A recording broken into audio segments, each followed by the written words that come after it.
Okay, Assalamualaikum and good afternoon everyone. So hari ini kita nak masuk topik 1.3.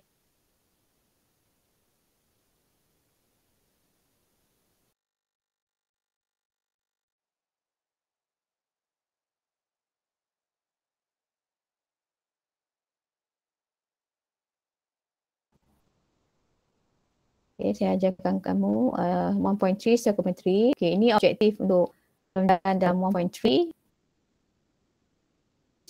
Define unit reactant and percentage yield. Perform stoichiometric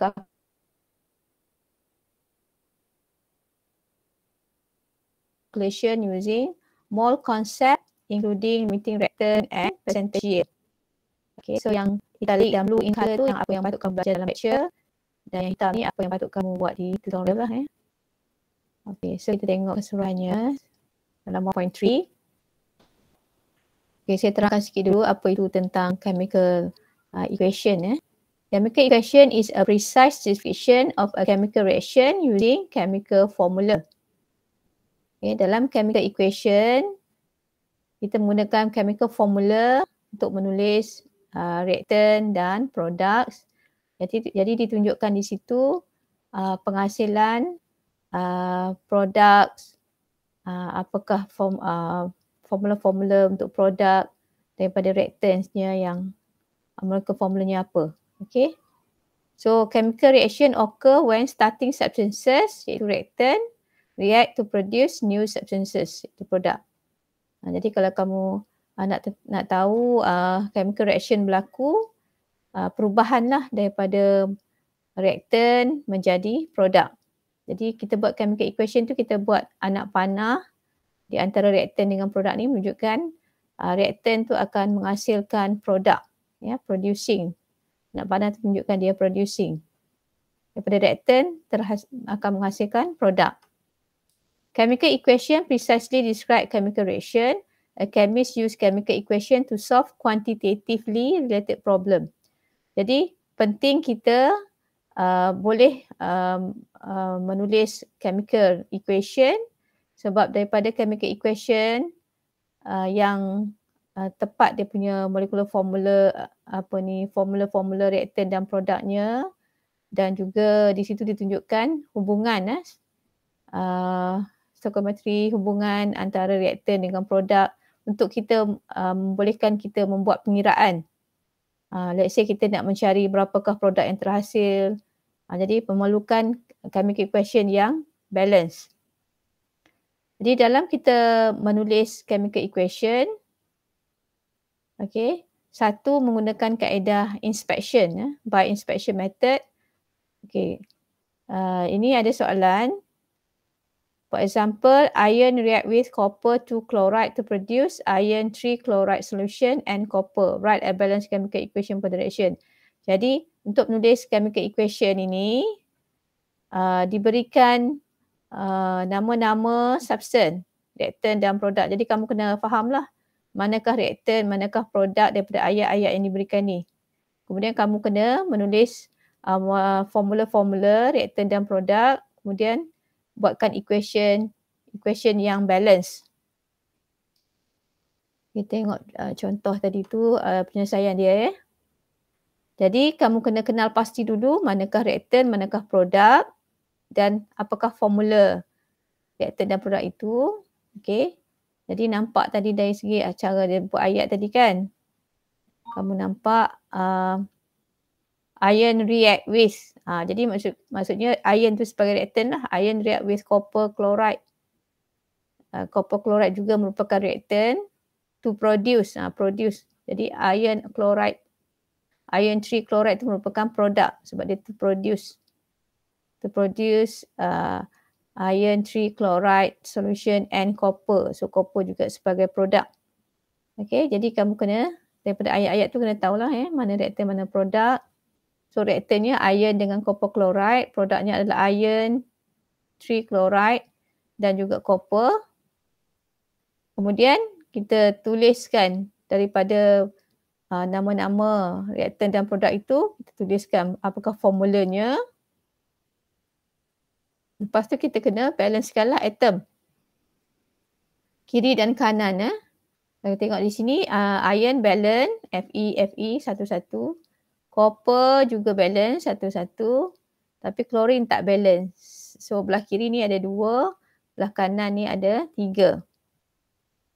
Jadi tak balance. Jadi dengan itu kita kena balance. Kita balancekan itu dengan kita menulis koefisien, iaitu nombor di hadapan reaktan dan produk itu. Kita tak boleh ubah formula substance tu, compound itu. Tapi kita menulis dia punya koefisien ataupun stoichiometric coefficient. Jadi oleh kerana Cl tu tak balance tadi, supaya dia balance kita kena letak depan copper chloride ni 3 supaya dia jadi 6 Cl. 3 kali 2 6 dan kita kena letak 2 pada FeCl3 supaya dia jadi 6 Cl. Kemudian Fe pula tidak balance. Jadi kita kena letakkan 2 pula di depan sini supaya Fe balance. Okey, kemudian copper pula tadi tak balance kan tadi. Copper juga tak balance. Copper juga perlu ada 3. Jadi dengan itu kita buat sekali lagi, kita buat inspection. Tengok semua dah balance. Dan Fe, Cu3, Cl 6, Cl6. Okay, so maksud itu inspection. You just tengok kiri dan kanan supaya atom-atom tu balance. Sama lah maksudnya kiri dan kanan. Okay. Yang kedua, kaedah yang kedua adalah bila kamu lihat equation itu adalah dalam bentuk ion. Kalau tadi, kalau kita nak balancekan equation tadi dengan kaedah inspection tadi adalah equation yang bukan dalam bentuk ion. Kalau dalam bentuk ion, kita tak boleh menggunakan inspection. Nampak ion kan? Ini ion. Ini dalam bentuk ion. Dia melibatkan juga charge, kita kena balance. Jadi kita tak boleh menggunakan kaedah inspection. Jadi kita menggunakan kaedah ion electron method.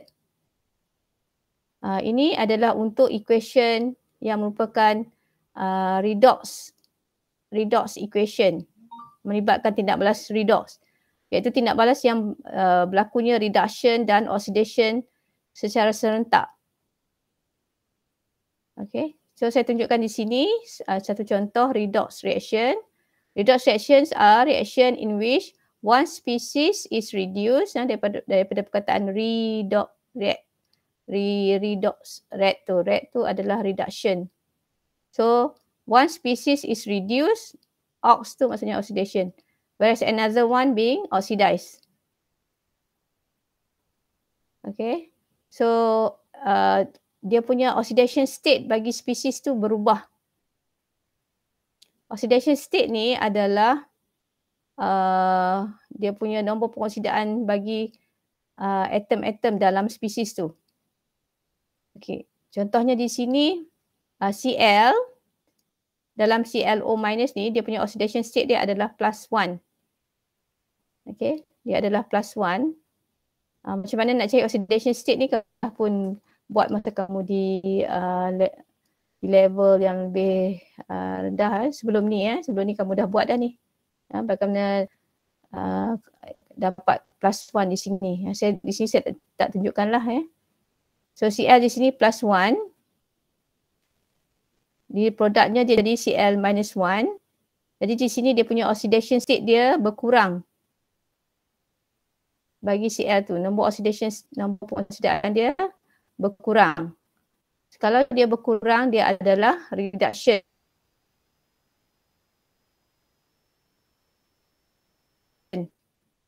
Oxidation number berkurang. Oxidation number decreases. Dalam spesies yang kedua ni, SO2 bila dia menjadi produk SO42-, S ini menjadi +6. Jadi oxidation number dia bertambah daripada +2 menjadi +6. Jadi apabila oxidation number bertambah, proses tu adalah proses oxidation. Jadi di sini nampak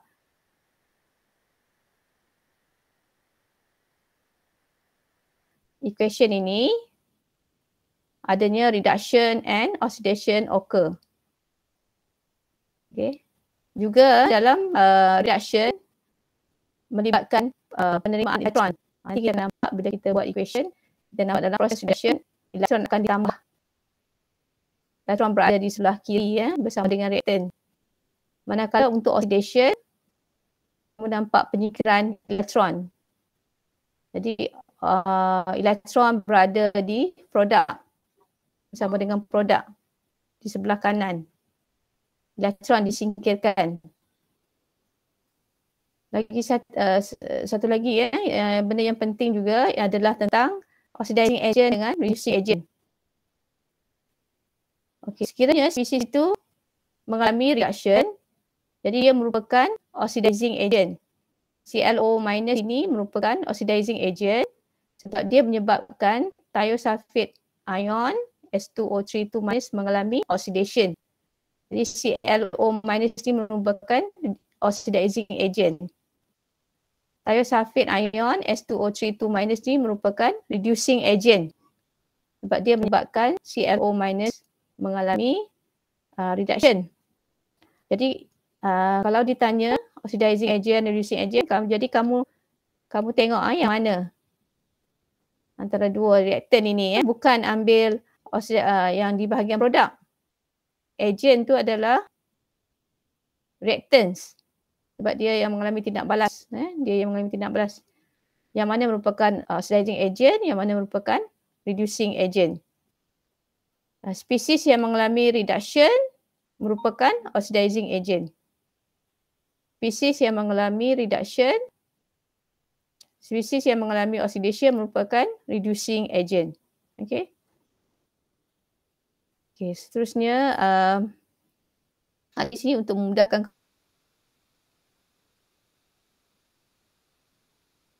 kamu mengingatkan sama ada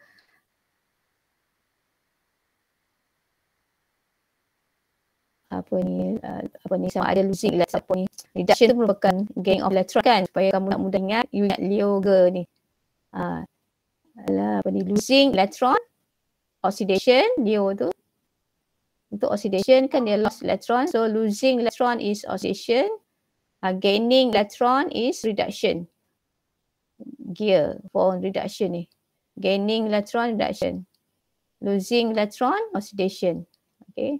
Mungkin kamu boleh ingat dengan short form macam ni. Okay.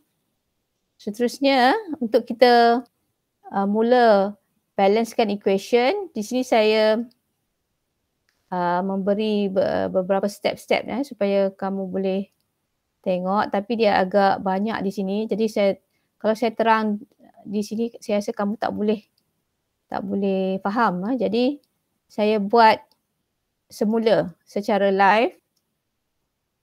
Okay, supaya kamu boleh tengok dan dapat lebih faham lah.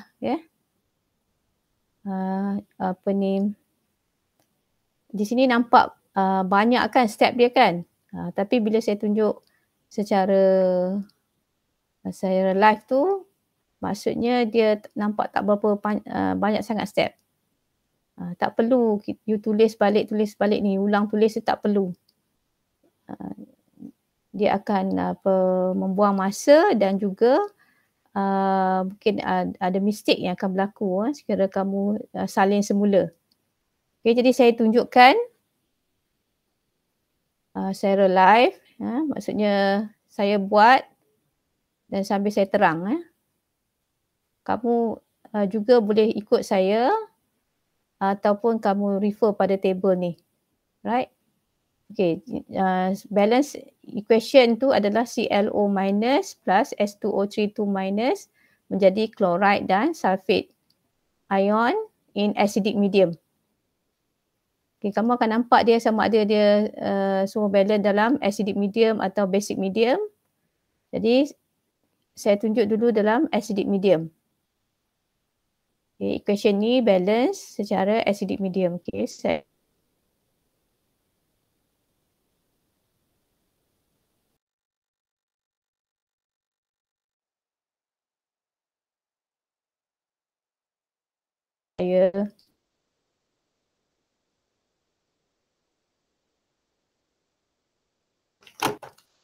equation into half equation. Two half equation. Separate into two half equation. Nak bagi ringkas saya kata.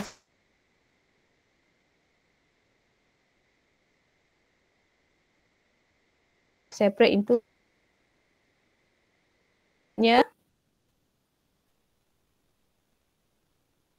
nampak CL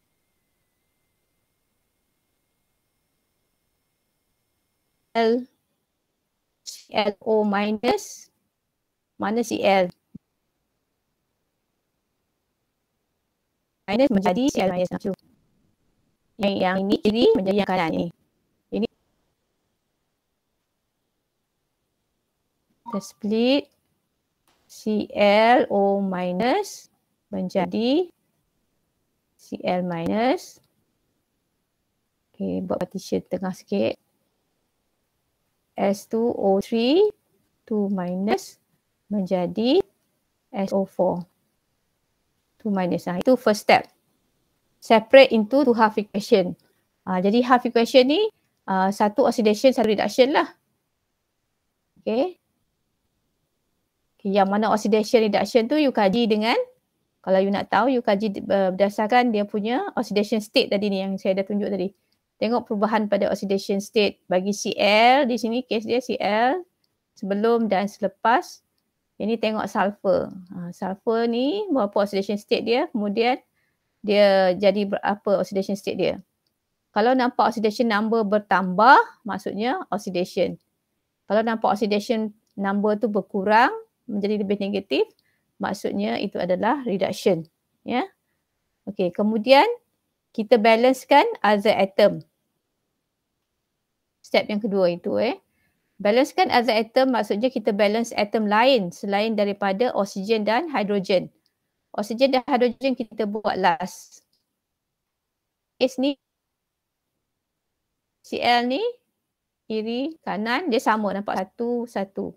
Jadi maksudnya other atom ni iaitu Cl ni dah balance. Tak perlu nak buat apa-apa lagi dah.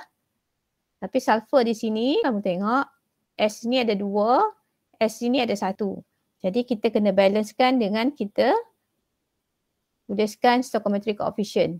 Tulis 2. Jadi nampak di sini saya tak salin semula macam saya buat table di nota tu, saya tulis balik. Jadi dia akan nampak banyak Kamu tak perlu sebab itu nota saya nak terangkan tu. Jadi saya nak tunjukkan perubahan dia satu persatu. Jadi saya buat step by step lah.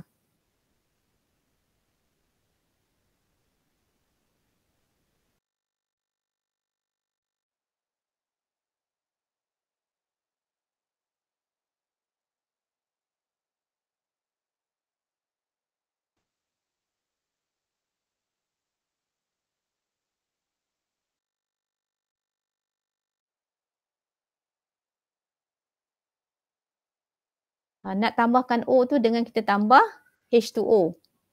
Kita tambah H2O. Satu O yang tak balance tambah satu H2O. Jadi saya tambah satu.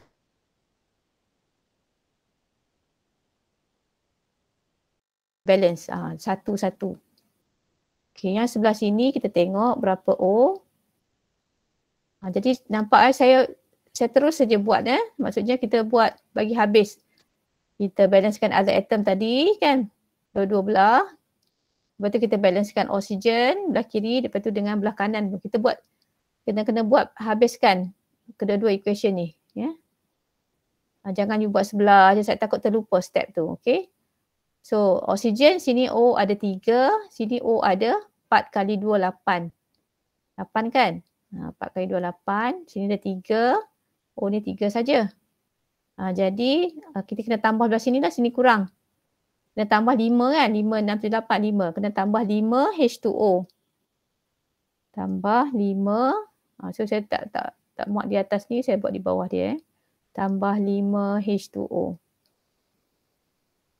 Okey. Untuk 5O. 5, 6, 7, 8 kan. You kena berhati-hati sikit Ni 3 kan. Ni O dia 5. 8 lah. Okey.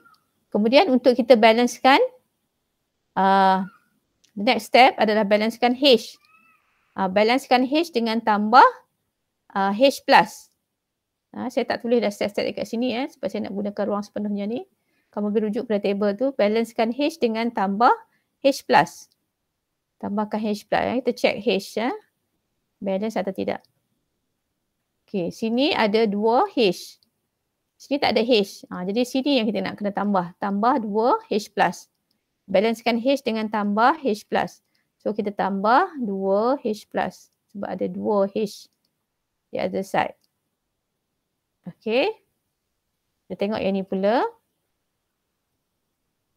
5 kali 2, 10 H ni. 5 kali 2, 10. Sini tak ada langsung H kan. So kena tambah 10 H plus. Kena tambah 10 H plus. Okey. Jadi atom semua kita dah balance. Other atom kita dah balance, oksigen kita dah balance, hidrogen kita dah balance. Next step adalah kita balancekan charge. Kita balancekan charge dengan kita tambah elektron. Elektron nilai dia negatif. Satu elektron, satu negatif. Satu negatif. Okey, kita kena kira dulu dia punya charge dia. Kita kira charge.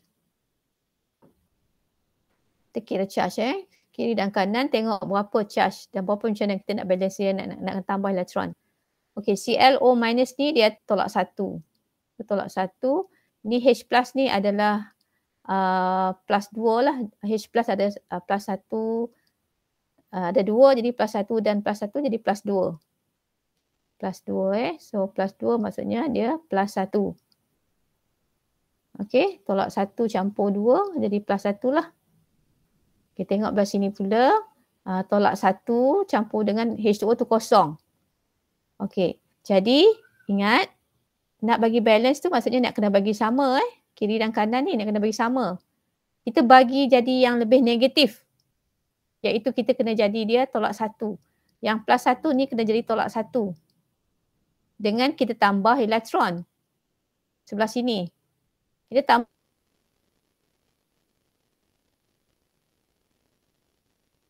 tambah elektron ni kita kena tambah berapa?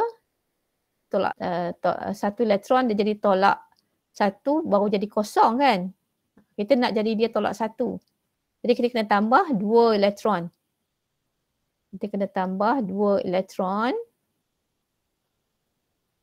Bila saya tambah 2 elektron dia jadi tolak 2. Jadi plus 1 tolak 2 dia jadi tolak 1. Jadi dengan itu dia jadi balance. Balance. Maksud sama.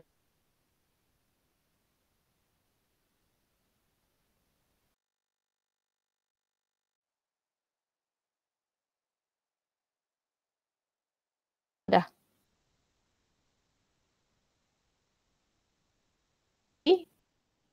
Okey, untuk jadi tolak 1 kita kena tambah 2 elektron. Supaya bila you tambah 2 elektron dia jadi tolak 2. Jadi plus 1 tolak 2 dia jadi tolak 1 baru bersama.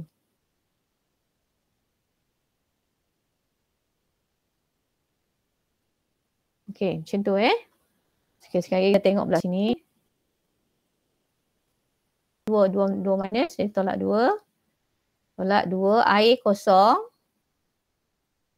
Air 5H2O tak ada charge. Okay, yang ini SO4 2 minus ni ada 2 ion SO4 2 minus. So tolak 4 lah. Tolak 2, tolak 2, tolak 4. Tolak 4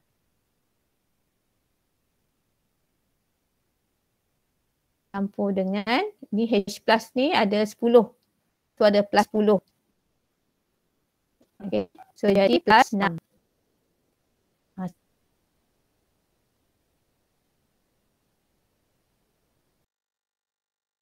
Lagi saya kata tengok yang ini. Kita nak jadikan dia tolak 2.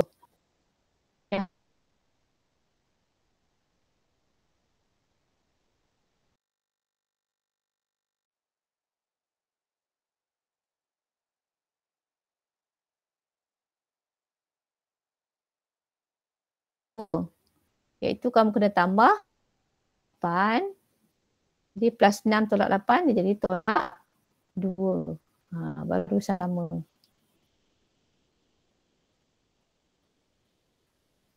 Okey, baru sama. Ni agak kadang tu agak susah juga you all. For those yang belum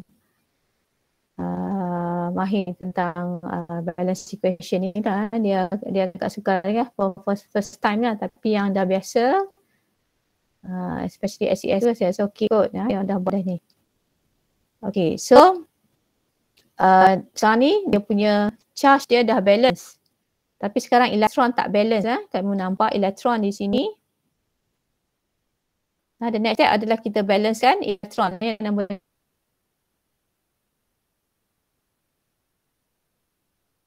6 tu. Ni 2 elektron. Sini 8 elektron. Jadi tak sama elektron. Elektron kena bagi balance. Jadi kena multiply. Jadi itu side ni lah kena multiply. Multiply by 4.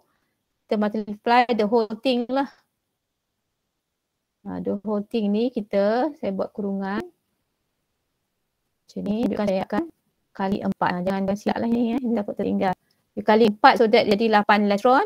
So sekarang elektron sama. Dia akan jadi 8. Jadi nak make sure that kamu tak ada buat kesilapan. Kamu check tengok elektron tu sepatutnya dia ada di bahagian kiri. Ada elektron masuk bersama dengan reaktan. Dan ada elektron di produk belah kanan. Elektron masuk dan elektron keluar. Tak boleh dua-dua masuk. Maksudnya elektron dua-dua duduk belah kiri. Atau elektron dua-dua duduk belah kanan. Tak betul. Kalau you ada dua-dua elektron ada di belah kiri, maksudnya salah. Check balik. Okay. So sekarang saya dah selesai balance kan. Kemudian saya nak jumlahkan balik lah equation ni. Tadi saya split kan. Saya separate kan dia. Into two half equation. Sekarang saya kena cantum balik. Okay. Iaitu yang step yang ke-7 di situ. Sum up the two equation. Sum up tu maksudnya kita jumlahkan balik. Combine balik. Kita combine. So, saya tulis di sini. Sekarang ni sambil saya combine, sambil saya mendarab. Ada yang nak kena darab di sini. Okay, so saya tulis di sini. So, kali 4 yang sebelah sini. So, 4 ClO minus plus dengan 4 kali 2, 8. 8 H plus. Okay, elektron saya dah cancel dah. Kalau dia sama, kiri dan kanan, dia akan saling batal lah. Di reaktan dan di produk, kalau ada benda yang sama, mol bersama, so dia cancel. Di sini ada elektron tu lah 8 elektron di kiri, 8 elektron di kanan, saya dah cancel siap-siap dah. Okay, so yang kiri sebelah ClO minus ni sudah selesai. Tapi kita nak combine dengan yang sebelah sini thiosulfate ni, jadi plus S2O3 2 minus plus dengan 5H2O. Okey. Kemudian produknya adalah kena kali 4 4 Cl minus plus 4 H2O. Okey. Plus 2SO4. 2 minus, kena careful sikit dalam charge semua tu plus dengan 10 H plus. Tak muat ni saya letak kat atas ni. Okey. So saya asingkan sikit. Ini equation kita. Okay, sekarang kita simplify if necessary dia kata situ. Jadi kita tengokkan kiri dengan kanan. Tengok kiri dengan kanan ada tak spesies yang sama. Kalau dia ada, dia boleh dibatalkan. Ini nampak H plus ada di kiri, ada H plus di kanan. Jadi yang kecil tu dibawa ke yang lebih besar. Bila dia cross anak panah ni maksudnya dia akan jadi tolak. Jadi maksudnya kita boleh tolakkan untuk kita simplifykan dia tu dengan kita bawa H plus ni pergi belah kanan. Jadi 10 tolak 8 lah. Bila dia pergi cross yang nak panah ni dia jadi tolak pada dia ni Instead of plus dia jadi tolak. Jadi 10 H plus tolak dengan 8H plus. So dia jadi 2H plus. So sini tak ada. So ini akan jadi 2H plus lah. 2H plus. Kita tengok air pula. Air sini ada 5H2O. Sini ada 4H2O. So 4H2O ni bawa pergi belah sini. Sebab dia lebih kecil, kita akan kita minuskan dia. Singkirkan. Jadi 5 tolak 4 tinggal 1. So di sini tak ada. Ini tak ada lah. Tinggal 1 sahaja. Okey, yang lain-lain tu. Dah. Ini ClO minus tak boleh nak cancel. Ini ClO minus, ini thiosulfate. Okey, so kalau kata dah okey, kita tulis balik equation itu. 4ClO minus. Supaya tak keliru. Tengok balik untuk kita buat inspection. Last one tu kita kena buat inspection. Maksud kita tengok balik. Di situ saya dah tunjuk step yang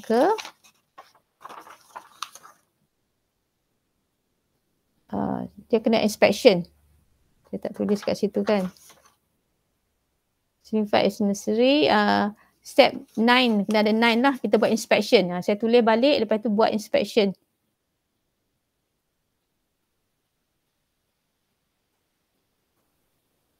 Okay. So, saya dah skip sum up the question. Maksudnya yang 7 tu saya dah jumlahkan. Saya cancelkan dah. Lepas tu simplify if necessary. Sebenarnya dah simplified dah. Step 8 tu sebenarnya dah simplified. Yang inilah ya. 4ClO minus plus S2O3 2 minus plus H2O menjadi 4Cl minus. Kita tulis balik untuk kita buat inspection. You mesti buat inspection. Last tu kena buat inspection, takut tersilap. Kita check atom. Cl 4. Sini Cl 4. Okey. Okay, oksigen sini ada 4. 5, 6, 7. Ni ada 1, 8.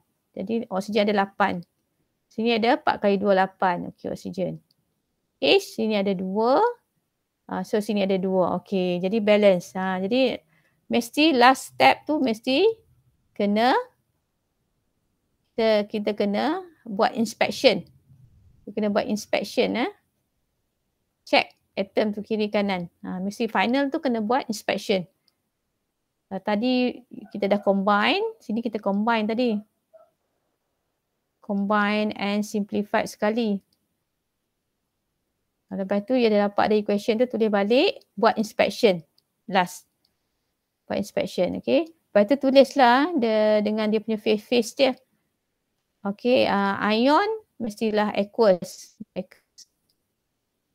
Kalau air dia liquid.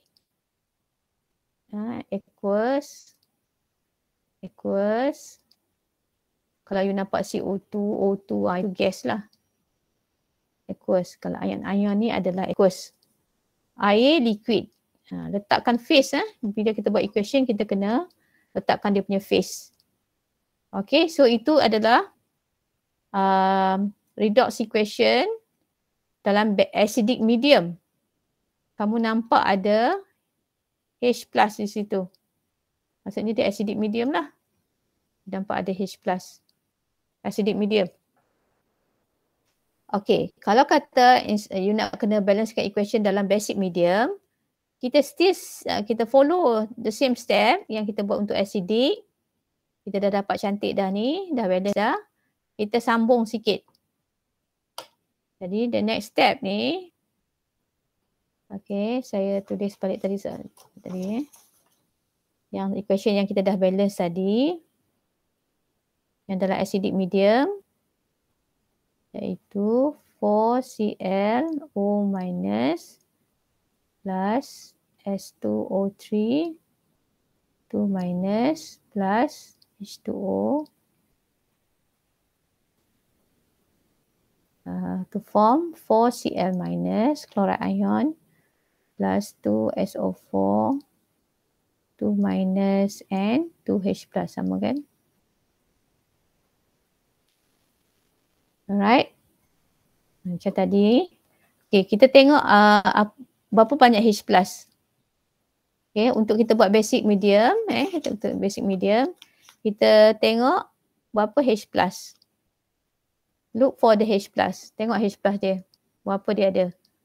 2 H plus. Okay, refer pada table kamu yang basic medium. Kalau repeat step 1 to 8 tu kita dah dapat dah yang dalam acidic medium. Look for H plus. Okay, kita tengok H plus. Okay, ada 2 H plus.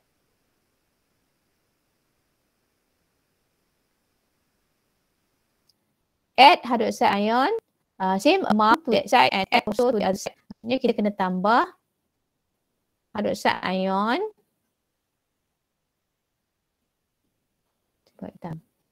So kita kena tambah 2 hydroxide ion. So ada 2 H plus, 2 hydroxide ion.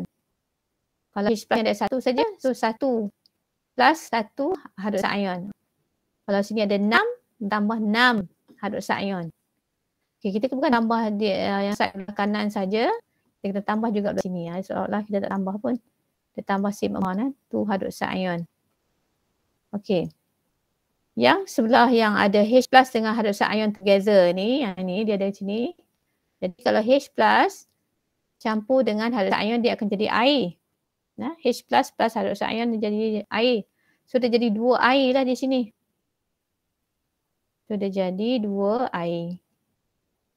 Ini jadi 2H2O. Jadi 2H2O. Yang sebelah sini stay lah hydroxide ion. Okay, kemudian kita tengok, okay, ada air di sebelah kiri ni ada air. Jadi kita kena simplify kan. So air ni kena bawa main sini, belah kanan. Jadi 2H2O minus 1H2O. Jadi 1H2O lah. So sini tak ada. Dah nak simplify. So sini jadi 1H2O. Okay. Lepas tu tulis balik. Untuk buat inspection, make sure bersih equation tu. Tak ada nampak potong-potong, nanti akan mengelirukan. Kita salin balik elok-elok.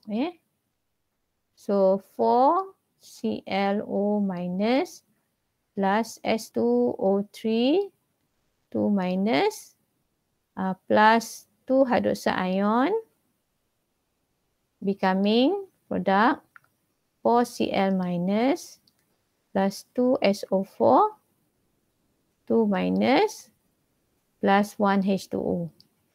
Okay, buat inspection. Buat inspection. Inspection. Buat inspection.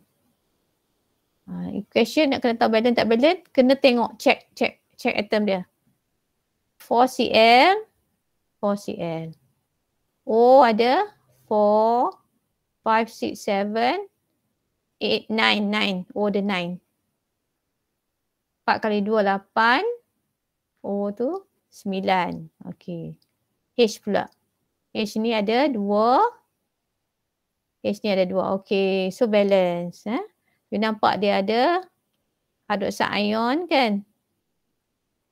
Maksudnya dia basic medium lah. Ni basic medium. Ada hydroxide ion. Jadi jangan lupa letakkan phase for each of the species tu. Letakkan phase. Sebab dia ion-ion ni dia aqueous. Ni aqueous. Okay, letakkan. Bila you buat equation mesti ada phase. Ini liquid. Dia punya state dia. Okay, jadi kita dah balancekan redox equation untuk acidic medium, untuk basic medium. Jadi nanti kamu boleh cuba tutorial Ada soalan dalam tutorial di situ. Okay, saya sambung dengan ni kita dah buat tadi. Ni pasti ada, yes, naik terlepas. Dengan calculation bila kita dah balancekan equation. Okay. Jadi bila kita buat kenapa kita buat balanced equation? Sebab kita nak belajar pula nanti nak buat pengiraan melibatkan equation yang balance lah. Ya. Jadi stoichiometry calculation is a study of quantitative composition of substance involved in the chemical reaction. Jadi kamu nak study seterusnya, kita nak buat pengiraan. Mungkin kita nak cari berapa reaktan yang tidak balas, berapa produk yang terhasil menggunakan chemical equation yang balance. Okay. So a balanced equation can be used to calculate number of moles, number of particles, mass, volume, either reactant ataupun produk. Okay. Generally, the step involved in the stoichiometric calculation are first, kita write down balanced chemical equation. Kita kena balancekan equation tu. Kalau tak balance, kita kena balancekan. Gather information from the question. If necessary, convert the given unit to the number of moles. Okay, mungkin dia bagi dalam mass, semua convert kepada mole. Dia bagi dalam volume at STP ke, volume at room temperature ke, convert kepada mole. Number of particles ke, okay, convert kepada moles. Kemudian based on the equation, compare the ratio moles of the related substances. Jadi kita buat perkadaran. Kalau yang ini bertindak balas, yang satu reaktor bertindak balas menghasilkan produk berapa. Jadi kalau kita guna yang ini, berapa. Kita buat perkadaran. Kita tengok So calculate the answer proportionally, then convert the answer to the required unit. Okay, mungkin dia nak tadi dalam bentuk bermula mass kan. Lepas tu kita convert pada mole. Lepas tu nanti soalan akhir, jawapan akhir dia nak dalam mass. Kita kena convert balik lah. Okay. Okay, contohnya di sini calculation amount of reactant and product from balance equation. Okay, kamu tengok soalan ni based on the chemical equation. 2K plus bromine to form 2 potassium bromide. K ni potassium. 2K plus Br2, 2K, 2 potassium react with 1 bromine molecule to form 2 formula unit potassium bromide. Okay, potassium bromide ni ionic compound. How many moles of potassium are needed to react with 0.5 mole of bromine gas? Jadi ini dia dah fix dah. Maksudnya dalam pembentukan potassium bromide kita memerlukan 2 potassium untuk tindak balas dengan 1 bromine molekul. Ini macam resipi dah standard dah. Okay. Jadi kalau kata kamu nak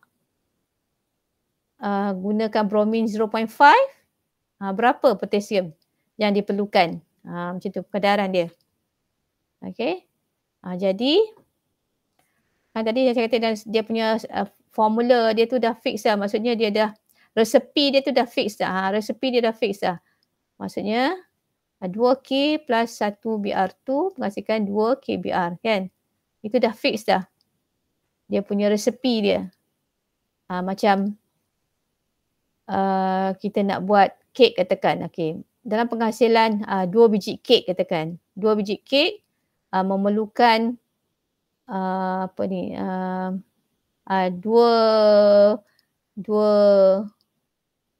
kilo ke, 2 kilo tepung, banyak sangat pula tepung Asalnya kita pakai cawan lah, cawan. 2 cawan tepung, 1 biji butter menghasilkan 1 biji kek lah selalunya. Kalau 2 cawan tu 1 biji lah. Okay, 2 cawan tepung, sebiji butter menghasilkan sebiji kek. Jadi sekiranya saya tak nak guna butter sampai satu ketul butter, let's say saya nak buat kek yang kecil je. Saya nak guna butter separuh sahaja. Let's say. Berapa tepung yang saya perlukan? Kek yang saya nak buat ni kecil saja. Berapa tepung yang diperlukan? Itu maksud dia. Okay, daripada unit yang kecil macam atom, molekul ni kita tukar kepada mole. Nak bahas kita menggunakan mole. Bila you baca daripada equation ni, kita kata 2 atom potassium kan. Dia nak balas dengan 1 molekul bromin kan. Daripada atom, molekul tu kita tukar kepada unit mol. Kita boleh baca equation tu dengan 2 mol potassium akan bertindak balas dengan 1 mol bromin kedarannya. Jadi sekiranya saya nak buat kek yang lebih kecil, saya menggunakan 0.5 mol bromin sahaja. Okey, jadi berapakah potasium, berapakah mol potasium yang diperlukan? Jadi kedaran macam 2 biji durian harga dia RM10. Kalau RM5 saya dapat berapa biji? Macam tu kedaran dia. Kan kalau 2 biji RM10, jadi kalau RM5 saya dapat berapa? Dapat sebiji lah. Jadi kita buat kedaran. Itu kita darab macam mana kita dalam formula sebenarnya kita mendarabkan 0.5 darab 2 multiply by 2 ni. 0.5 times 2 divide by 1. Jadi mol K adalah 1. Kan? So ini mudahlah, dia dah bagi dalam bentuk mol. Jadi kita tak payah nak cari lagi, kita terus gunakan mol. Kita memang menggunakan mol. Dalam ni kita menggunakan mol. Kedaran ni menggunakan mol. Jadi mol potassium adalah 1. Kan? How many moles of potassium needed? Okay, jadi kita boleh buat kaitan. Bila kita ada equation yang balance, kita boleh relate. Kita boleh relate reactant bromin ni dengan yang kita nak cari ni potassium. Kita boleh relate juga dengan produk. Kalau kata kamu nak soalan nak suruh cari produk ke? Yang ini sekejap. Yang ini saya buat bila kita dah ada produk, contohnya kita ada banyak ni, agak-agak kita start tadi eksperimen, berapa mol HCl yang harus bertindak balas, yang harus yang ada untuk tindak balas menghasilkan banyak ni produk. Jadi kita buat perkaitan juga. Perkaitan. Kita buat perkedaran macam ni. 2 mol HCl akan menghasilkan 1 mol zinc. Jadi kalau banyak ni mol zinc chloride,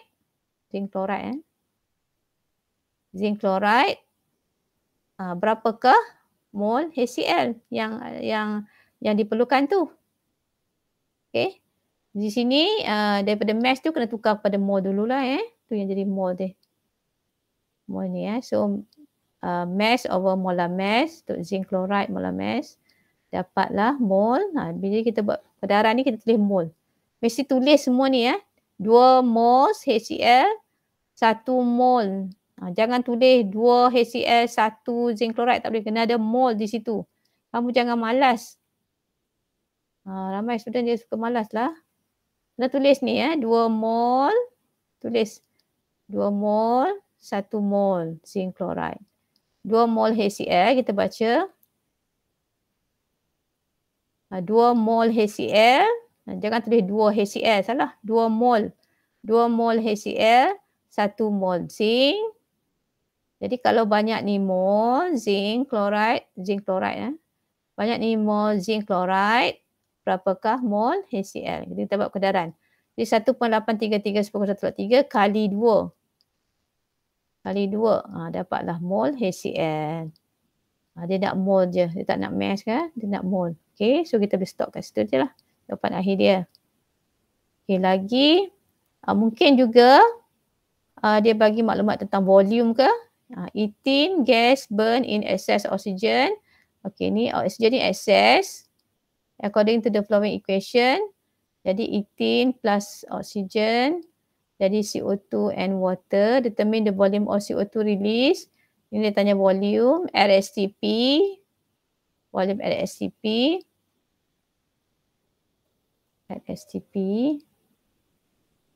If 42 gram of ethene is burned completely. Ini mass of ethene yang digunakan banyak ni.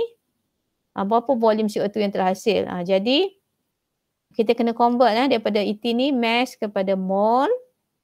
Jadi kita buat perkedaran mol. 1 mol ethene akan menghasilkan 2 mol CO2 daripada equation tu kita nampak. Jadi kalau kata ethene yang kita gunakan 1.5 mol, berapakah mol CO2 yang terhasil? Kita buat perkadaran. Kali 2 lah. 3 mol. Jadi sekarang dia tanya volume CO2 at STP. Dia nak CO2 at STP. Kita tahu 1 mol tu ada 22.4. Kalau tentang volume ni. Kalau at STP. 1 mole of gas. Volume dia adalah 22.4 dm3. Untuk 1 mol volumenya 22.4. 22.4 ni tak boleh nak ni. Saya nak letak 22.4 Kalau kata at room temperature pula, room temperature 1 mol gas tu ada, volumenya ialah 24 dm3. Okay, take note that. Yang ni dia nak at STP jadi kali nak dapatkan volume kan.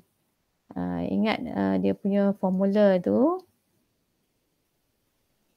Volume mol kali dengan volume mol kali dengan kalau kata at STP 22.4 untuk 1 mol. So volume adalah mol kali dengan 22.4. Yang ni nak dapatkan volume yang atas. Yang bawah ni N kali. Dia duduk sebelah ni. N kali dengan 22.4. So dapatlah berapa dm3. 1 mol tu ada 22.4. Jadi kalau banyak tu mol 3 kalilah 22.4. Okey, jadi calculation ni adalah menggunakan persamaan yang seimbang. Kita bolehlah nak calculate, nak lihat hubungan reaktan dengan produk atau reaktan sesama reaktan atau daripada produk cari reaktan, whatever lah. Kamu kena faham soalan tu. Kita menggunakan mol. Kalau dia bagi mass, volume, convert kepada mol. Lepas tu kalau nanti dia nak dalam unit lain pula, kita convert balik lah. Okay. Jadi di sini kan, ada lagi yang ni dia menggunakan concentration. Kita tengok pula sikit. Okay, based on chemical reaction, sulfuric acid dan sodium hydroxide menghasilkan sodium sulfate dan air. Okay. Determine the volume of sulfuric acid solution of 2.5 molar required to react with 0.25 mol. Okay, kamu boleh 0.20 moles NaOH. Kamu daripada tuliskan equation, lepas tu data-data soalan tu kamu tulis di bawah chemical equation tu. Determine the volume of sulfuric acid. Okay, kita nak cari volume sulfuric acid. Yang kepekatannya 2.50 molar sulfuric acid ni. Sulfuric acid ni 2.50 molar dia punya concentration dia. Berapa volume yang kita nak ambil yang akan bertindak balas dengan 0.2 mol NaOH. Ni NaOH 0.2. Kan? Jadi daripada equation ni menunjukkan 1 mol sulfuric acid akan bertindak balas dengan 2 mol NaOH. Dia punya perkadaran dia. Okay. Jadi kalau kata kita punya perkadaran dia.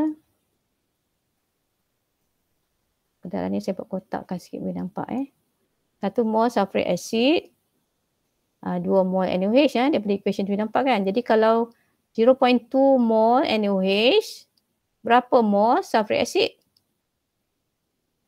Kita cari berapa mol sulfuric acid. Kita buat perkadaran 0.2 times 1 divided by 2. Kita dapat 0.1. Okey, jadi ini mol sulfuric acid. Di sini kita ada molarity dia. Kan? Molarity, hubungan molarity moles dengan volume. Ataupun molarity is mole over volume. Saya tulis dulu molarity. Kan kita dah buat molarity sebelum ni.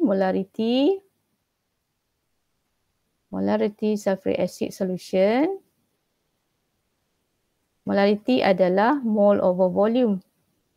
Mole sulfuric acid over volume solution.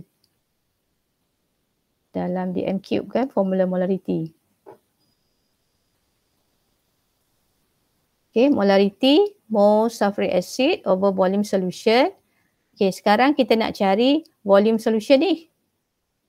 So volume solution kita letak sini. Letak belah kiri. Jadi mole bahagi dengan molarity. Nilai mole bahagi dengan molarity.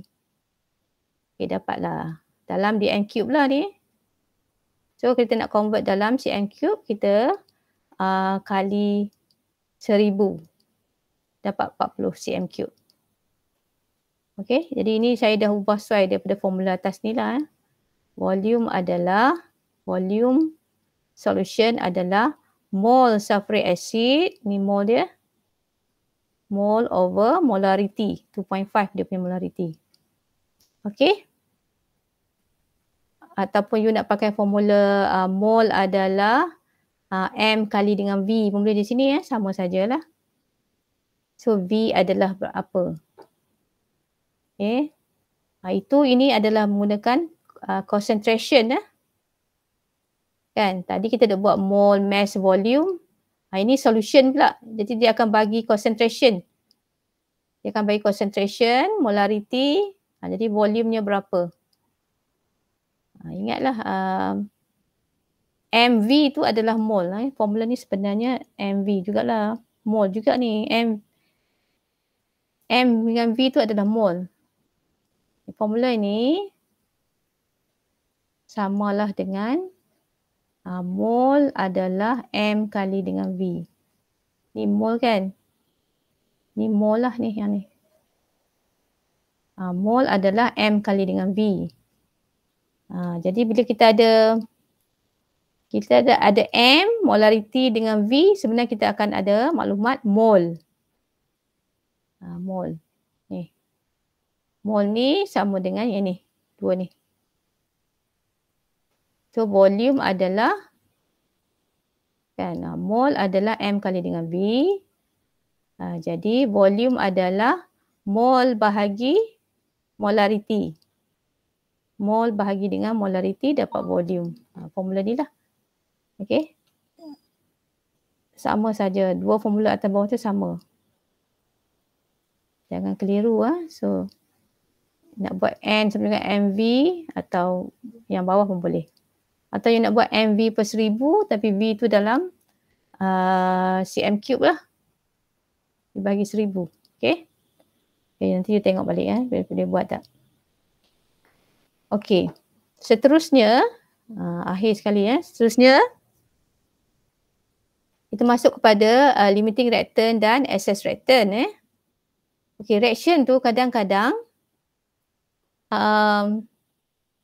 dia bagi kedua-duanya reactant tu dia bagi amount. Macam yang sebelum ni kita buat. Maksudnya kita berdasarkan satu reactant, apakah produknya. Ataupun kalau kita ada satu reactant, kita nak mencari satu lagi reactant. Berapa yang akan kita nak balas dengannya. Ataupun dinyatakan yang reactant yang satu lagi tu adalah excess reactant. Jadi dia tak menggunakan konsep limiting reactant. Ini kalau kata soalan, kamu nampak reactant tu, amount tu dia bagi dua-dua. Kata ada dua reactant, amount untuk kedua-dua reactant tu diberi. Jadi macam mana kita nak tentukan produk? Kita nak based on which reactant. Jadi kita menggunakan konsep limiting reactant. Okay, nanti kita tengok contoh. Okay, kita fahamkan sikit dulu. When reactants react with one another completely, they are said to react exactly according to stoichiometry proportion. Kalau kita letakkan dia cukup-cukup, kan, dua-dua reaktan tu kita letakkan cukup-cukup, maksudnya dia nak balas sepenuhnya lah. Kedua-duanya sepenuhnya lah. Tapi agak sukar sekiranya tidak balas tu kalau kita bubuh dua-dua tu cukup-cukup. Sebab takut nanti yang satu tu tak dapat bertindak balas dengan sempurna. Jadi kebanyakan tindak balas kimia, kita kena letakkan yang satu reaktan tu secara berlebihan supaya reaktan yang satu lagi tu bertindak balas dengan sempurna, completely consume, tindak balas sepenuhnya. However, in many chemical process, the quantity of reactant used are such that the amount of one reactant is in excess. Satu kita kena masuk lebih. Kalau kita ada dua reaktan, satu reaktan kita kena masuk lebih. Yang satu lagi tu kita kena supaya dia dapat bertindak balas sepenuhnya. Yang satu tu kita kena buang berlebihan. Yang satu lagi tu okey lah. Dia akan jadi dia cukup-cukup lah. Tapi yang satu lagi tu excess. Yang excess tu selalunya yang murah, yang mudah didapati. So, reaktan yang cukup-cukup untuk tindak balas tu, yang completely consume tu adalah limiting reactant. Limiting reactant is the reactant that completely reacted or consume and limits or determine the amount of product form. Well, ini definisi untuk limiting reactant. Kamu boleh pilih salah satu dia punya ni. Tak perlu buat dua-dua ni. Term dia ni ambil salah satu. Maksudnya, we will today, limiting reactant is the reactant that completely reacted and ambil yang belakang ni, determine the amount of product form. Atau you boleh kata limiting reactant is the reactant that completely consume and limit the amount of product form. Dua perkataan ni pilih salah satu nah. You nak pilih yang ini dengan yang ni misalnya. Okey, macam tu. Kalau limiting reactant ni yang habis tindak balas lah, tak ada tinggal apa-apa. Jadi dengan itu, produk yang terhasil tu akan ditentukan oleh limiting reactant. Berapa banyak produk yang terhasil akan ditentukan oleh limiting reactant lah. Reactant yang habis dah. Kalau dia dah habislah produk, tak boleh dapat apa dah. Okey. Kalau excess reactant adalah reactant yang does not completely reacted and has left over at the end of the reaction. Excess reactant ni yang memang kita masukkan secara berlebihan supaya yang satu lagi tu bertindak balas dengan sempurna. Jadi excess reactant ni dia ada amount excess. Sebab dia tak habis tindak balas, dia ada excess. Dia tak semuanya bertindak balas lah. Dia ada leftover. Dia ada lebihan. Okey. Ada analogi di sini.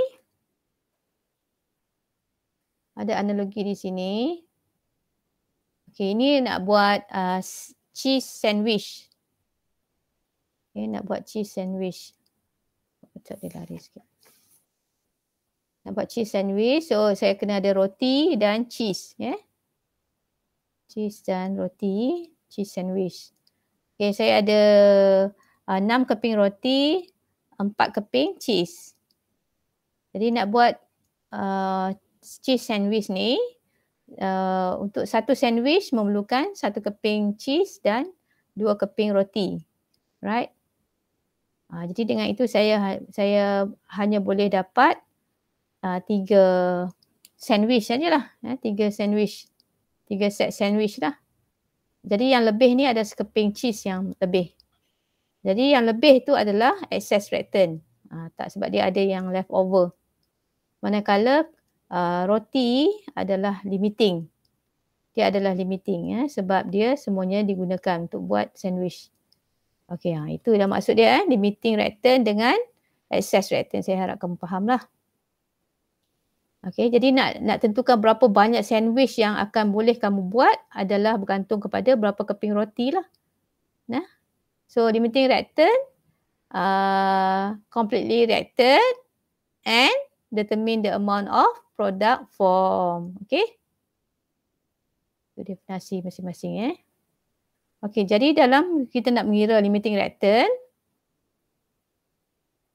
okey, saya ada bagi yang lebih simple, maksudnya di sini supaya kita dapat limiting reactant dengan lebih mudah, dengan cepat. Kita cari dulu ratio moles dengan stoichiometry. Kita tengok yang mana smallest ratio, jadi dia merupakan limiting reactant. Lepas tu kamu kena cari berapakah excess reactant yang needed untuk tindak balas. Kita dah tahu dah mana limiting, mana excess reactant. Tapi sekarang kita kena cari berapa excess reactant yang needed.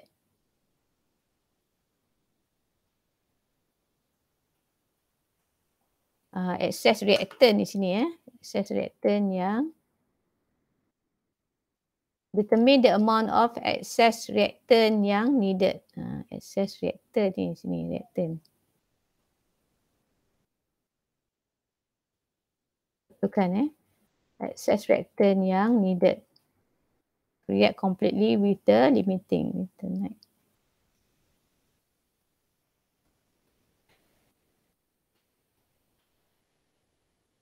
Determine the amount of excess reactant yang needed. Kita cari excess reactant tu. Ni bukan excess amount reactant tu nama dia excess reactant. Excess reactant ni berapa banyak je dia diperlukan. Kita kena cari. Kita dah tahu dah dia tu adalah excess reactant, tapi yang dia betul nak balas sepenuhnya berapa. Jadi dia punya skema dia memerlukan ini. Kamu kena cari excess reactant yang diperlukan untuk tindak balas. Berapa banyak dia diperlukan untuk tindak balas. Kemudian kita kena comparekan yang dimasukkan banding dengan yang diperlukan. Given tu yang diberi awal, yang needed tu yang diperlukan. Okey, contohnya kita ada di sini. Jadi kamu nampak mula-mula kamu tengok soalan tu dia jenis yang ada konsep limiting reactant ke tak? Okey, kamu baca soalan dia. Okey, question ni dia dah bagi balance 10 mole of sulfur reacting with 50 mole of fluorine. Ini maksudnya menggunakan konsep limiting reactant lah.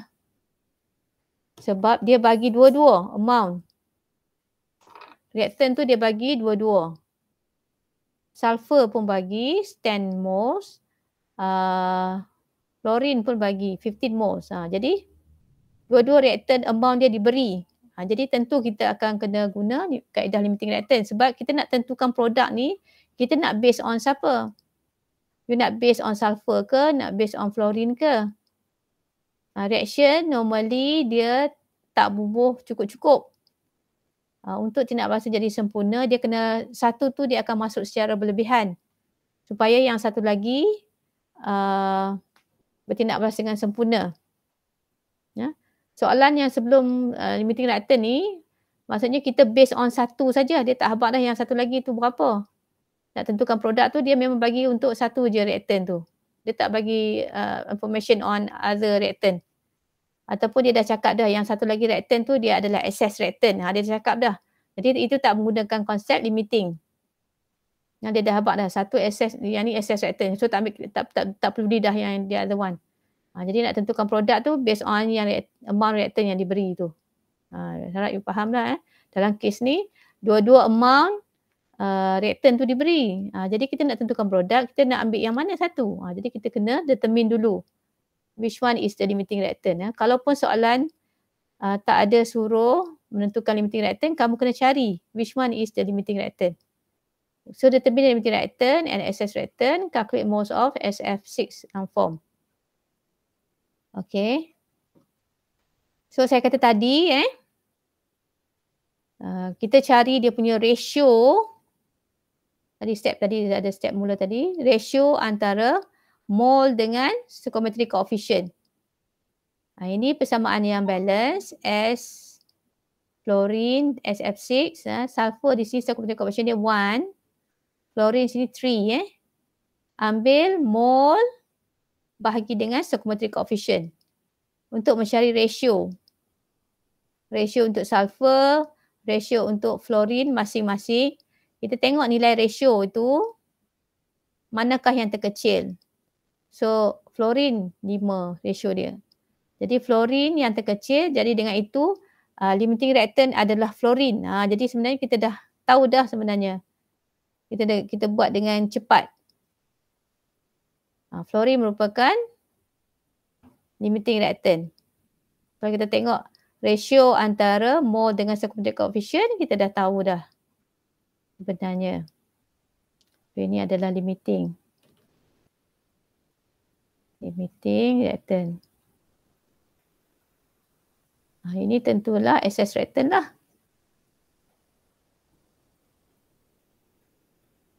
Okay. Jadi maksudnya sulfur di sini tak semuanya yang 10 mol tu dia bertindak balas. Dia ada lebihan. Kita nak kena cari ni sulfur yang bertindak balas macam mana. Berapa mol sulfur yang bertindak balas yang dimasukkan yang given 10 mol. Tapi yang actually reacted in the reaction how much? Fluorine ni semuanya habis bertindak balas, dia adalah limiting reactant. Jadi semuanya habis 15 mol ni. Okay. Jadi bila saya suruh you all cari ratio, ini bukan mol lah. Ini just ratio nak dapatkan limiting reactant dengan cepat. Jadi bila kita dah tahu dah fluorine tu, jadi kita perlu, sebab fluorine ni merupakan limiting reactant. Jadi fluorine semuanya habis bertindak balas. Jadi kita dah tahu dah sulfur tu adalah excess reactant. Jadi kita nak mencari berapa amount sulfur yang akan bertindak balas dengan semua fluorine. Fluorine tu akan habis, fluorine merupakan limiting reactant, so dia completely consume. Jadi kita kena cari sulfur yang merupakan excess reactant tu, berapa dia diperlukan untuk tindak balas dengan semua fluorine. Jadi saya buat ratio ni sebenarnya saya nak based on fluorine yang merupakan limiting reactant, nak cari sulfur. Kamu jangan bila tak buat ratio, you tak tahulah siapa limiting. So you ambil berdasarkan amount sulfur cari fluorine. Saya tak mau terbalik macam tu. Jangan berdasarkan sulfur kamu mencari fluorine. Saya tak nak. That is not the actual experiment. Kalau you buat, you based on limiting reactant, kamu dapat information yang what's happening in the reaction. Kamu boleh nampak how much sulfur will be needed in the reaction. Memanglah nak cari limiting reactant ni kadang-kadang step dia macam-macam boleh guna. Tapi please guna kaedah yang saya tunjukkan di sini. Okay, di mana kamu buatkan ratio dulu. Ratio ni adalah mol bahagi dengan sempurna coefficient. Tengok berapa ratio yang terkecil. Adakah fluorine merupakan ratio yang terkecil ataupun sulfur merupakan ratio terkecil. Di sini fluorine merupakan ratio yang terkecil. Jadi berdasarkan fluorine yang 15 mol tu, jangan ambil nilai ratio ni pula. Ambil inilah mol dia. Yang ratio ni bukan mol. Okay, jadi fluorine yang 15 mol ni akan habis bertindak balas. Jadi kamu kena mencarilah berapakah sulfur yang diperlukan untuk bertindak balas dengan semua fluorine. Jadi dapati sulfur yang diperlukan adalah 5 mol. Jadi kita nampaklah. Given tadi asas 10 mol. Yang bertindak balas hanyalah 5 mol. Jadi kita ada kena buat statement ni. Untuk dapatkan skema jawab pemakahan dengan sempurna, complete Kamu kena buat ayat. Since mole of sulfur needed ni only 5 moles, which is less than given. Jadi sulfur merupakan excess reactant. Dan dengan itu fluorine adalah limiting lah. Itu cara dia. Kita kena buktikan yang dia ni adalah excess reactant. Dengan itu kalau satu dah excess reactant, the other one is fluorine limiting reactant lah. Walaupun kita di atas ni memang kita dah dapat dah mana satu limiting. Fluorine lah kan. Tapi kalau you berhenti dekat sini saja sekadar mencari ratio, you tak dapat markah. Kamu kena cari berapakah excess reactant yang needed. Berapa sulfur yang diperlukan untuk tindak balas. Sulfur merupakan excess reactant tapi yang diperlukan banyak mana. Jadi sekiranya kamu nanti ada soalan tu dia sambung-sambung lagi mencari berapakah amount excess, iaitu sulfur yang berlebihan, kita can just tolak lah. Given dengan yang needed. Yang bertindak balas hanyalah 5, yang diberi 10, jadi maksudnya yang lebihan pun 5 lah. 10 tolak 5. Jadi buat cara ini supaya information dia berguna. Kamu di sini ada nampak berapa sulfur yang diperlukan. Boleh tolak nanti mencari sulfur yang berlebihan. Jadi buat cara macam ni. Okay.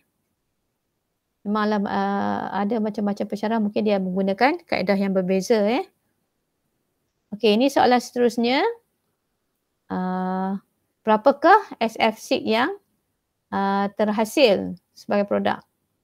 Jadi kita boleh berdasarkan definisi tu, kita kata amount of product produced tu is determined by the limiting reactant. Dia boleh ambil lah berdasarkan limiting reactant. Dia buat perkaitan antara fluorine dengan SF6. 3 moles of fluorine will produce 1 mole of SF6. So for 50 moles of fluorine yang kita guna, how much SF6 being produced? 15 kali 1/3. Okay, dapatlah 5 mole SF6 yang being formed. Kan? Okay, persoalannya, boleh tak kalau saya tak nak berdasarkan fluorine, tapi saya nak berdasarkan sulfur, nak menentukan SF6. Okay, boleh atau tidak? Boleh atau tidak? Jawapan dia adalah boleh. Perkaitan tu boleh je. You nak buat perkaitan dengan sulfur pun boleh. Tapi, okay, you nak buat berdasarkan sulfur pun boleh. Saya tuliskan balik. Sulfur plus 3F2 menghasilkan SF6. Kamu nak cari berapa mol SF6. Kamu boleh juga berdasarkan sulfur. Tapi janganlah ambil sulfur yang dimasukkan yang ada berlebihan tu. Kan? Janganlah based on sulfur yang ada yang tak tindak balas. Tak mau keluar dah. Ambillah yang betul-betul tindak balas, iaitu 5 mol saja. Daripada dimasukkan sebanyak 10 mol, kan? Dimasukkan 10 mol, jangan ambil berdasarkan 10 mol sebab dia ada yang tak tindak balas. Ambil yang betul-betul tindak balas sajalah, iaitu 5 mol. Sulfur ni kan yang diperlukan untuk tindak balas hanyalah 5 mol saja. Jadi kita boleh berdasarkan 5 mol sulfur. Jangan ambil 10. Jadi kamu boleh berdasarkan 5 mol sulfur, 5 mol. Nak tukar color dah tak mau pula dah. Sekejap ya. Okay, ambil dia 5 mol. So kalau 5 mol sulfur, reaction dia 1 to 1, kan?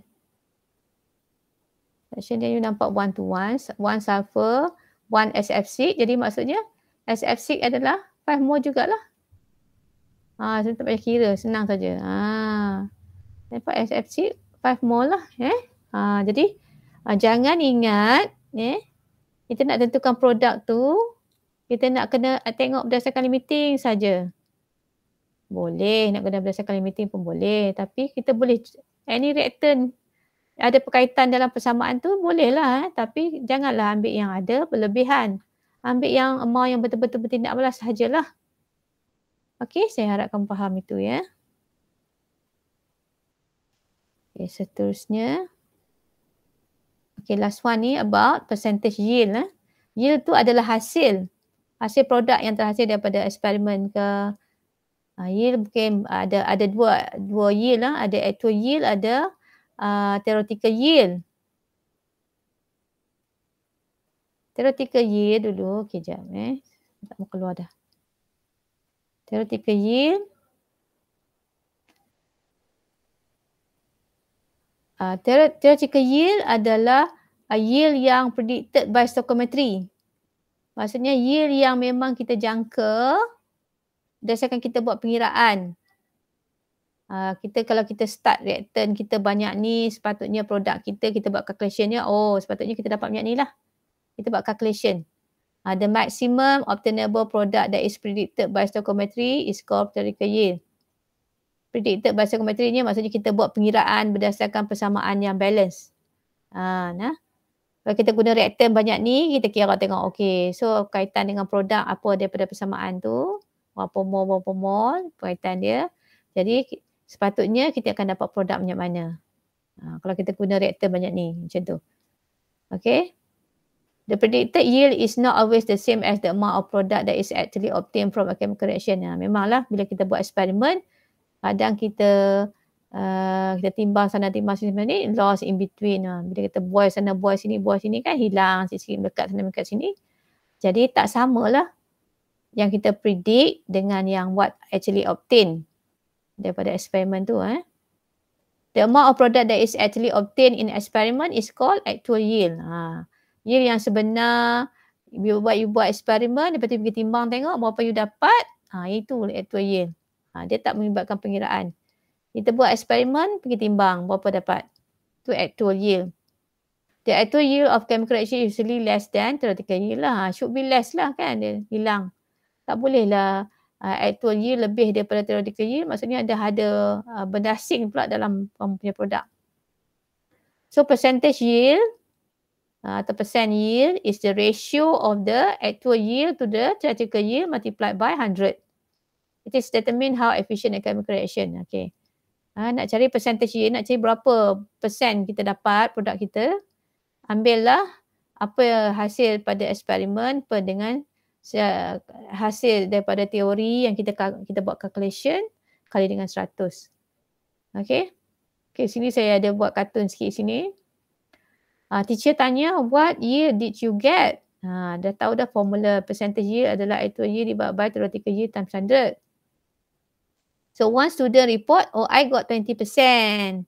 The other one kata, I got 81%. Ada seorang lagi dengan bangganya, I got 120%. Lagi banyak dia dapat. So I won. Dia kata dia lah lagi bagus. Sebab dia dapat lebih daripada 100 iaitu 120. Logik ke di sini? Tak logik lah tak logik. Sebab dia lebih daripada 100, maksudnya dia mungkin ada benda asing sebenarnya. Hasil percentage yield mesti kurang daripada 100. Kalau 100, kalau you dapat percentage yield ada 100, itu maksudnya so perfect you punya eksperimen tu lah. Tak perfect. Kita bukannya perfect. Theoretical yield yang 100%. Actual yield must be less than 100. Okay. Okay, ni ada soalan. In an experiment, dalam satu eksperimen, 3.245 gram of product is produced. Ini produk yang terhasil dalam eksperimen yang dapat ditimbang. Which is 89.15% yield. Yield dia merupakan 89.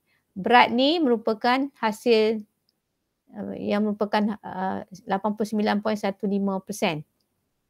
Kita buat kedaran sebenarnya. Kalau kata 100% iaitu theoretical yield, berapa? Ataupun kita berdasarkan formula ni, formula percentage yield tu, percentage yield adalah actual yield over theoretical yield times 100. So actual yield diberi 3.245. Theoretical yield yang kita nak cari, percentage yield diberi iaitu 89.15.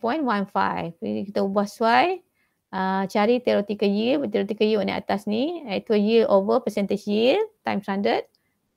Actual yield divided by percentage yield times 100 dapatlah 3.640 gram. Secara teorinya ada sepatutnya 3.640. Tapi eksperimentalnya less 3.245. 3.245 merupakan 89.15%. Sebab 100%-nya adalah 3.640 gram. Okey, saya harap kamu okey tu. Okey, ni last juga. Ni last berapa kali last. Okey, last calculation ni adalah calculation juga melibatkan titration. Sebelum ni ada M dengan V1 and 2 kan. M1 V1, M2 V2. Itu dilution. Sekarang ni baru MA VA, MB VB. Ini reaction acid base titration. Okay. Kamu ada chemical equation yang balance. Dengan nilai stoichiometric coefficient masing-masing acid dengan base ni. Jadi titration tu melibatkan adanya conical flask dan adanya burette mengandungi larutan masing-masing, berkepekatan dan isi padu masing-masing, ataupun hubungan mol masing-masing pun boleh. Jadi nisbah mol antara, let's say kata kita buat acid per dengan base, adalah berdasarkan nilai stoichiometri itulah. Berapa nisbah, berapa nilai stoichiometri dia. So kalau kata untuk asid, dia stoichiometric coefficient dia A. Untuk B, untuk base, stoichiometric coefficient dia B, okay. So nisbah dia ni A per B lah. Nisbah mol. Nisbah mol, ini panggil nisbah mol.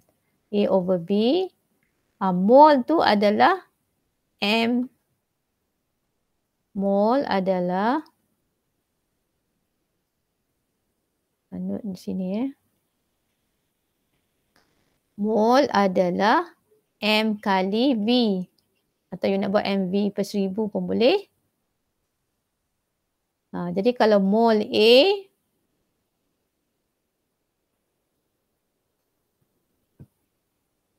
ni A kecil Mol A,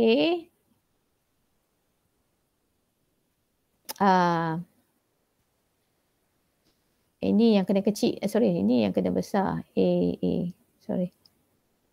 Sebab patut saya buat XY tak mengurus ada banyak A. Patut buat XY saja. Okey, tak apalah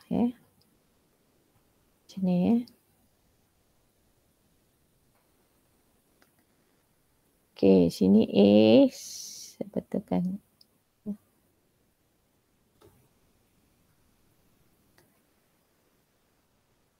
Ni A besar. Ini bawah yang kita nak kena betulkan. B besar. Okey. Jadi mol adalah M kali dengan V. Jadi mol asid adalah molar asid kali dengan volume asid. A besar. Right, so mol adalah M kali dengan V. Mol adalah M kali V. Okay, sama dengan nilai sebelah sini iaitu nisbah antara dua ni. A dengan B. A, B yang kecil ni adalah stoichiometric coefficient ni. Okay. Jadi kita guna formula ni lah. Nisbah mol dalam stoichiometric coefficient tu antara dua bahan ni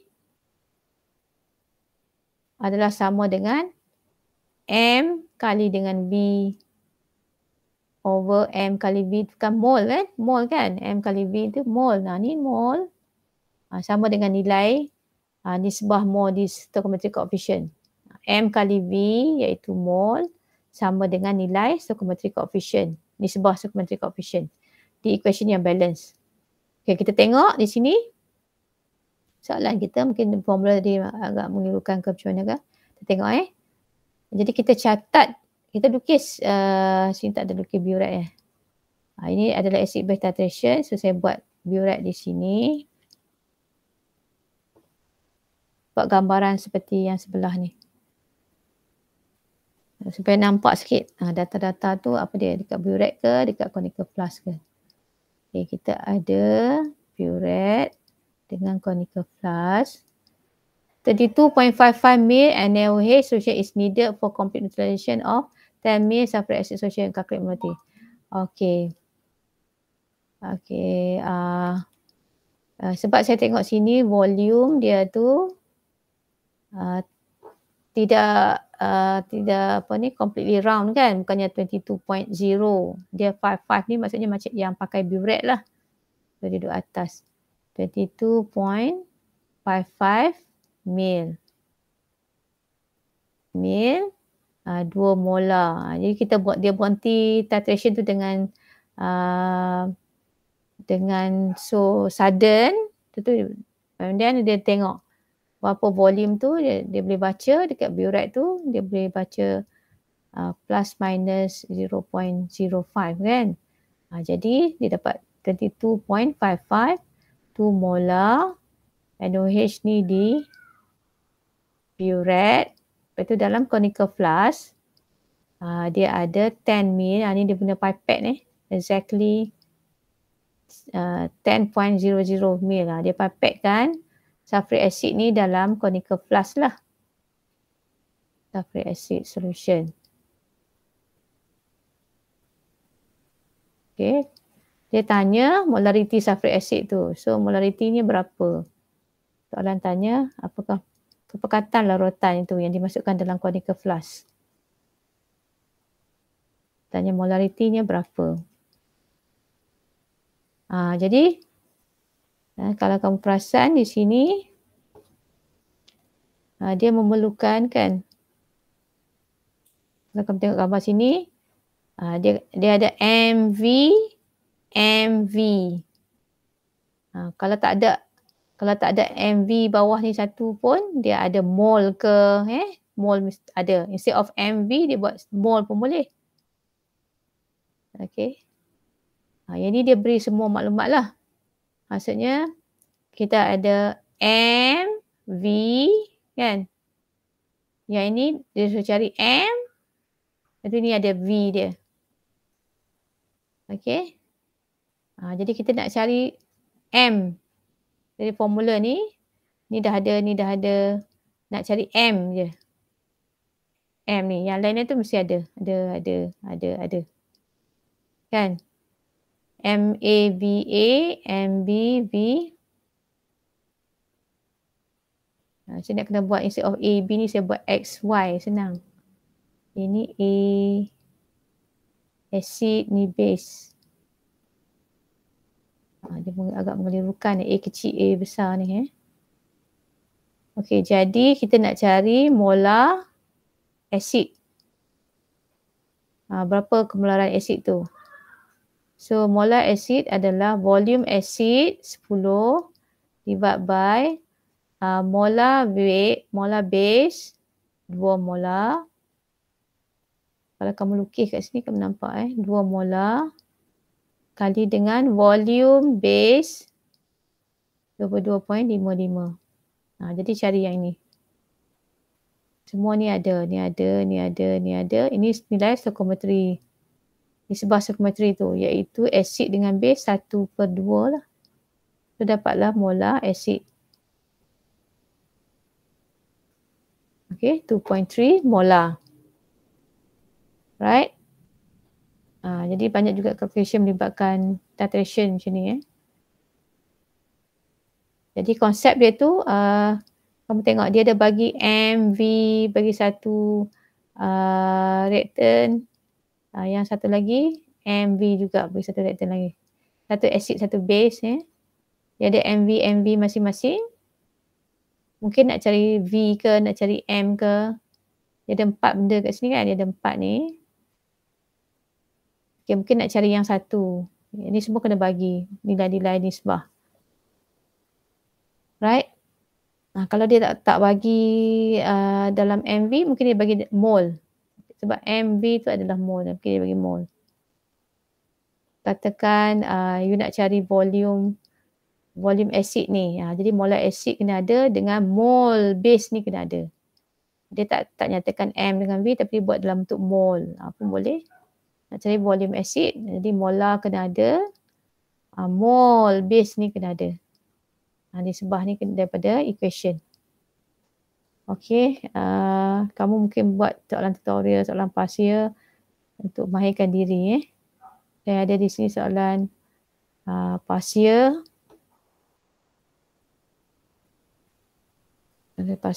Dia naik soalan nombor 1D. Soalan nombor 1. Topik 1.3 ni soalan nombor 1. Dia tentukan limiting reactant. Determine percentage yield. Okay. Dia baca soalan ni buatkan equation. Ini pun sebenarnya tak ada apa. Sebenarnya nampak macam banyak. Tapi baca perlahan-lahan. Okay. Apa dia, reaction dia macam mana. Buatkan chemical equation. Calculate the mass that could be obtained at the end of the experiment. Itu experimental.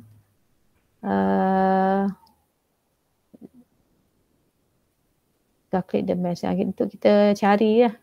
Kita buat calculation lah. Buat relation. Stoichiometry. Kita buat equation. Lepas tu cari mol masing-masing ni. Kaitkan. dengan Mass Malaysia Mahadut Sat. Okey, ni ada amount dua-dua reaktor, dia mungkin adakah ini limiting reactor yang kita kena ambil kira. Dia tak tanya limiting reactor tapi kamu kena check ni. Dia ni tentu ada satu yang secara berlebihan. Jadi nak tentukan produk tu kena berdasarkan yang betul-betul tindak balas. Apa yang betul-betul tindak balas. Amount yang betul-betul tindak balas. Jadi dia akan menentukan berapakah produk yang terhasil. Okey. Jadi kamu boleh banyak makan dia, sebenarnya kamu boleh cuba selampasi ni. Okay, so saya stop situ. Saya harap ini dapat membantu kamu untuk kamu belajar membuat ulang kaji ke, ya, sekiranya kamu tak berkesempatan untuk mengikuti kelas dengan saya. You boleh ulang-ulang. Jadi terima kasih. Assalamualaikum.